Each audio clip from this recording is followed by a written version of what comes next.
దేవతల కోరిక మేరకు వామన రూపంలో భూలోకానికి వచ్చిన శ్రీ మహావిష్ణువు బలిచక్రవర్తి ఆస్థానంలో తనను 3 అడుగుల దానం అడిగి 1 అడుగు భూమిపై, 2వ అడుగు ఆకాశంపై, 3వ అడుగు బలిచక్రవర్తి తలపై పెట్టి తనని పాతాళలోకానికి త్రొక్కివేస్తాడు.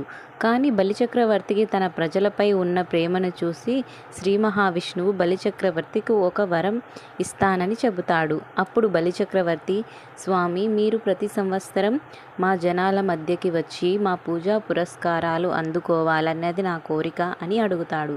అప్పటి నుంచి శ్రీ మహావిష్ణువు వచ్చిన సందర్భంగా ఓనం ఫెస్టివల్ని జరుపుకోవడం జరుగుతుంది.